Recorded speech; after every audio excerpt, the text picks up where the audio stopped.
നമസ്കാരം. നമ്മൾ യൂറിനറി ഇൻഫെക്ഷനെ കുറിച്ചാണ് ഈ കഴിഞ്ഞ ദിവസങ്ങളിൽ സംസാരിച്ചുകൊണ്ടിരുന്നത്.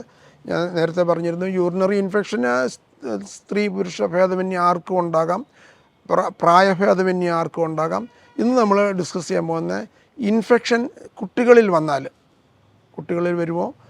നമ്മൾ എന്താ ചെയ്യണം.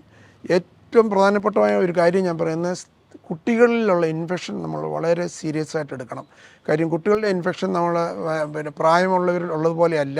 കുട്ടികളിലൊരു ഇൻഫെക്ഷൻ വന്നു കഴിഞ്ഞാൽ എന്തെങ്കിലും ഒരു കാരണമില്ലാതെ കുട്ടികൾക്ക് ഇൻഫെക്ഷൻ വരത്തില്ല. ആൺകുട്ടികൾക്കും പെൺകുട്ടികൾക്കും ഇൻഫെക്ഷൻ വരാം. കൂടുതൽ കാണുന്ന പെൺകുട്ടികളിലാണ്. അതിൻ്റെ കാരണങ്ങൾ ഞാൻ പറയാം. ആൺകുട്ടികളിൽ ഇപ്പം കുട്ടികളിൽ ഒറ്റ ഇൻഫെക്ഷൻ വന്നു കഴിഞ്ഞാൽ നമ്മൾ കംപ്ലീറ്റ് ഇൻവെസ്റ്റിഗേറ്റ് ചെയ്തോണം. പുരുഷന്മാരിലോ അല്ലെങ്കിൽ സ്ത്രീകളിലാണെങ്കിൽ വേണമെങ്കിൽ നമുക്കൊരു സെക്കൻഡ് ഇൻഫെക്ഷന് വേണ്ടി വെയിറ്റ് ചെയ്യാം. ആദ്യത്തെ ചിലപ്പം മരുന്ന് കഴിച്ച് മാറി എന്ന് പറഞ്ഞാൽ വേണേൽ വെയിറ്റ് ചെയ്യാം. ഐഡിയലി എല്ലാം ഇൻവെസ്റ്റിഗേറ്റ് ചെയ്യണം. കുട്ടികളിൽ പക്ഷേ നമ്മൾ ഒരു കാരണവശാലും അത് അവഗണിക്കരുത്. കാരണം എന്താണെന്ന് ചോദിച്ചാൽ, ഒരു ഇൻഫെക്ഷൻ വന്നാൽ കുട്ടികളിലെ ഇൻഫെക്ഷൻ വന്നു കഴിഞ്ഞാൽ അതാദ്യം ബ്ലാഡറിലായിരിക്കും ഇൻഫെക്ഷൻ വന്നാൽ പെട്ടെന്ന് ഇൻഫെക്ഷൻ അസെൻഡ് ചെയ്യും, കിഡ്നിയിലോട്ട് വരും. അങ്ങനെയാണ് ഈ ഇൻഫെക്ഷൻ. പിള്ളേർക്ക് പനി, ചുമ, കുളിര എന്നൊക്കെ പറഞ്ഞു വരുന്നത് ഇപ്പോഴും കിഡ്നി ഇൻഫെക്ഷൻ വരുമ്പോഴാണ്. ചെറിയ ഇൻഫെക്ഷനോ ചെറിയ ഡിസ്യൂറിയാന്നോ അല്ലെങ്കിൽ ചെറിയ ബേണിങ്ങോ എന്ന് പറഞ്ഞാൽ പിള്ളേർ മനസ്സിലാക്കത്തില്ല. പിള്ളേർക്കത് മനസ്സിലാക്കാനോ അത് പറയാനോ ആയിട്ട് ചിലപ്പോൾ അവർക്ക് പറ്റത്തില്ല. നമ്മൾ അറിയുന്നത് അവർക്ക് പനി വരുമ്പോഴാണ്, അല്ലെങ്കിൽ വിറയൽ വരുമ്പോഴാണ്, കുളിര് വരുമ്പോഴാണ്. അതുകൊണ്ട് ആ ഒരു സ്റ്റേജിലോട്ട് നമ്മൾ വെയിറ്റ് ചെയ്ത്, ഈ ഇൻഫെക്ഷൻ കിഡ്നിയിൽ വന്നു കഴിഞ്ഞാൽ, സാധാരണയായിട്ടൊരു ഇൻഫെക്ഷൻ വന്നു നമ്മൾ കറക്റ്റ് സമയത്ത് ട്രീറ്റ് ചെയ്തില്ലെങ്കിൽ ആ ഇൻഫെക്ഷൻ മാറിക്കഴിയുമ്പോൾ കിഡ്നിയിലൊരു സ്കാർ വരും. കിഡ്നിയിലൊരു സ്കാർ വരിക എന്ന് പറഞ്ഞാൽ ആ ഭാഗം ഫങ്ഷൻ ഇല്ലാത്തൊരു ഏരിയ ആയിട്ട് മാറി. വെറും ഒരു സ്കാറേ ഉള്ളൂ, ആ ഫങ്ഷനിങ് യൂണിറ്റൊക്കെ അവിടെ നശിക്കും. അങ്ങനെ പല പ്രാവശ്യം ഇൻഫെക്ഷൻ വന്നാൽ പല സ്കാറുകൾ കിഡ്നിയിൽ വരും. അങ്ങനെ ഒരു ലിമിറ്റ് കഴിഞ്ഞാൽ കിഡ്നിയുടെ പ്രവർത്തനത്തെക്കുറിച്ചുകൂടെ ബാധിക്കും. അതുകൊണ്ട് ഒറ്റ ഇൻഫെക്ഷൻ പിള്ളേരിൽ വന്നാലും ഉടനെ അത് ഡോക്ടറെ കാണിക്കണം, അതിൻ്റെ ടെസ്റ്റുകളൊക്കെ ചെയ്യണം, എന്താ ഉണ്ടെന്ന് കണ്ടുപിടിക്കണം, ട്രീറ്റ്മെൻറ്റ് ഉടനെ തന്നെ ചെയ്യണം. ആൺപിള്ളേരിലാണെങ്കിൽ സാധാരണ ഈ ഉണ്ടാകുന്ന ഇൻഫെക്ഷൻ മറ്റ് ജന്മനാലുള്ള വൈകല്യങ്ങൾ സാധാരണ ഉണ്ടെങ്കിൽ അൾട്രാസൗണ്ടിനകത്ത് നമ്മളത് ഗർഭിണിയാകുമ്പോൾ തന്നെ കണ്ടുപിടിക്കും.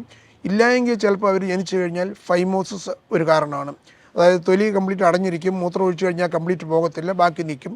ഇല്ലെങ്കിൽ ഈ പറഞ്ഞ പോലെ കൺജനിറ്റലായിട്ടുള്ള, ഇപ്പോൾ ഈ ബ്ലാഡറിൽ നിന്ന് പോകുന്ന വഴിയിൽ എവിടെയെങ്കിലും തടസ്സങ്ങൾ, പോസ്റ്റ് യൂറിത്രൽ വാൽവ്, അല്ലെങ്കിൽ ബ്ലാഡറിൻ്റെ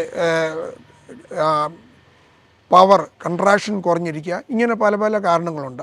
ഇതേതാണെന്നുള്ളത് ഒറ്റ ഇൻഫെക്ഷൻ വന്നു കഴിഞ്ഞാൽ നമ്മൾ ടെസ്റ്റ് ചെയ്ത് കഴിഞ്ഞാൽ എന്താണ് ഇതിന് കാരണമെന്ന് കണ്ടുപിടിച്ചിട്ട് അതിൻ്റെ ചികിത്സ ഉടനെ തന്നെ ചെയ്യണം. പെൺകുട്ടികളിലാണെങ്കിൽ സാധാരണ ഉണ്ടാകുന്നത് ഈ പറഞ്ഞതുപോലെ, നേരത്തെ ഞാൻ പറഞ്ഞതുപോലെ യൂറിത്ര അവിടെ ഷോർട്ടാണ്. അവരുടെ ഈ പറഞ്ഞ പോലെ വാഷിങ്ങോ അല്ലെങ്കിൽ കുളിപ്പിക്കുമ്പോൾ, അമ്മമാർ കുളിപ്പിക്കുമ്പോൾ അത് ശ്രദ്ധിക്കാതെ ഇരുന്ന് കഴിഞ്ഞാൽ ഇതെല്ലാം ഈ ഫീക്കൽ കണ്ടാമിനേഷനൊക്കെ വന്നു കഴിഞ്ഞാൽ അവർക്ക് ഇൻഫെക്ഷൻ വരാം, സാധാരണയായിട്ടുള്ള ഇൻഫെക്ഷൻ.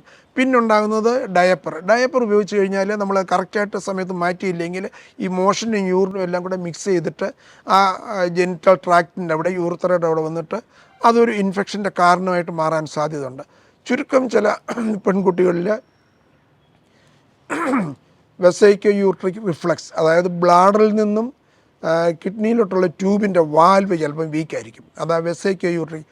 അങ്ങനെയുള്ളവർക്ക് ഒരു ഇൻഫെക്ഷൻ വന്നു കഴിഞ്ഞാൽ, ബ്ലാഡറിൽ ഇൻഫെക്ഷൻ വന്നു കഴിഞ്ഞാൽ ഉടനെ അടുത്ത സ്റ്റേജ് കിഡ്നിയിലോട്ട് വരും. അതുകൊണ്ട് വെസൈക്കോ യൂറിട്രിക് റിഫ്ലക്സ് വല്ലതും ഉണ്ടെങ്കിൽ നമ്മൾ വളരെ ശ്രദ്ധിക്കണം.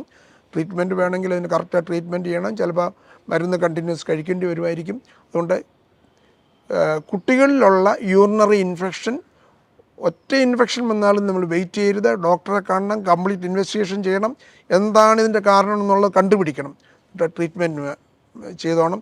രണ്ടാമതൊരു ഇൻഫെക്ഷൻ വരാനുള്ള ഇടം നമ്മൾ കൊടുക്കരുത്. നന്ദി. മറ്റൊരു വിഷയമായി വീണ്ടും കാണാം.